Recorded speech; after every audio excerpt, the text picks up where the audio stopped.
Chers apprenants, bonjour. La leçon d'aujourd'hui a pour titre les gonades.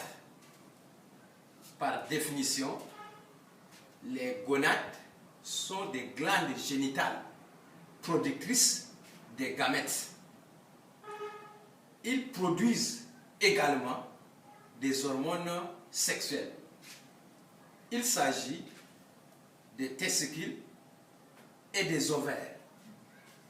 Ces gonades sont aussi qualifiées des glandes mixtes car elles assurent une double fonction. Il y a la fonction exocrine et la fonction endocrine. La fonction exocrine des testicules consiste à produire les spermatozoïdes. Et sa fonction endocrine consiste à sécréter la testostérone.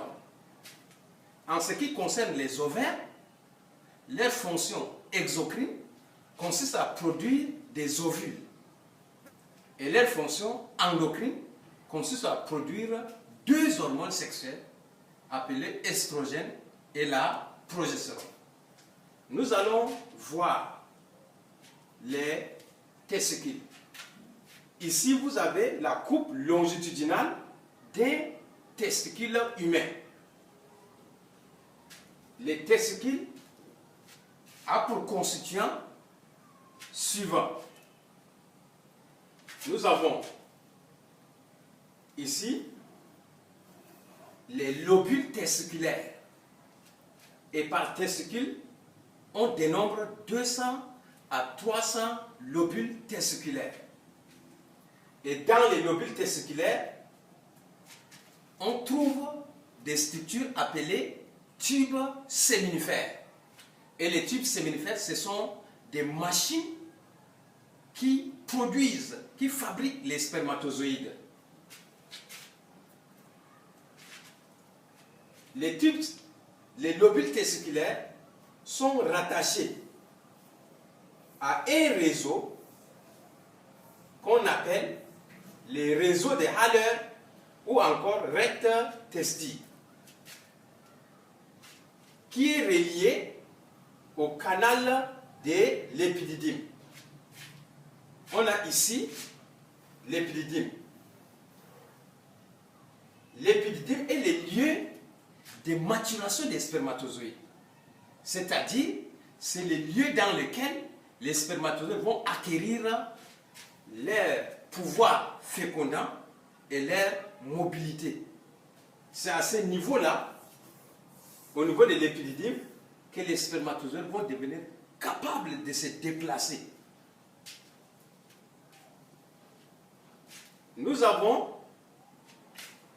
aussi le canal déférent.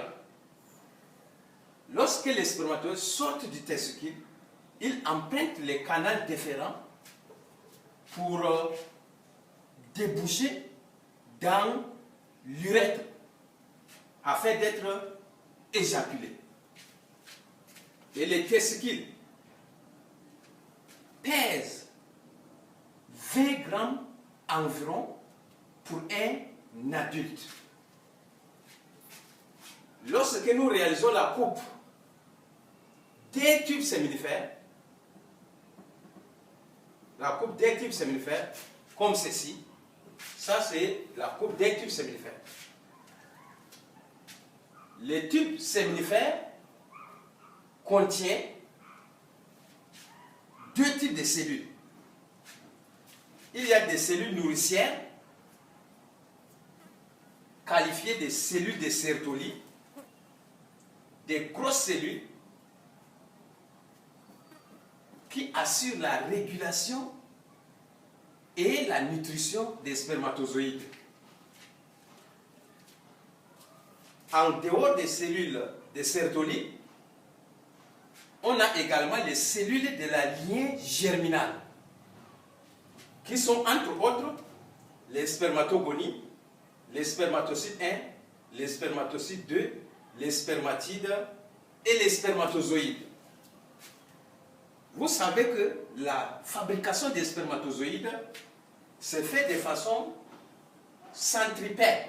Cela veut dire de la périphérie vers le centre ou encore vers la lumière du tube.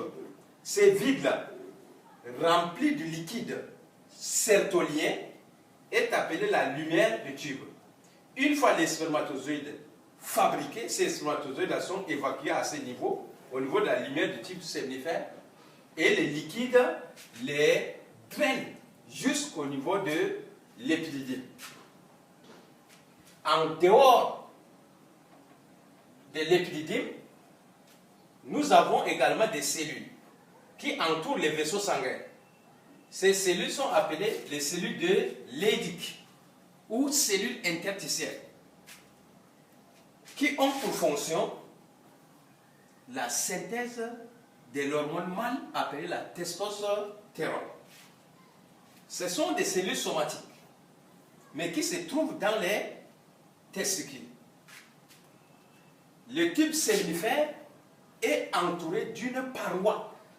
Voici, d'une paroi appelée paroi du tube séminifère ou bien gaine du tube séminifère.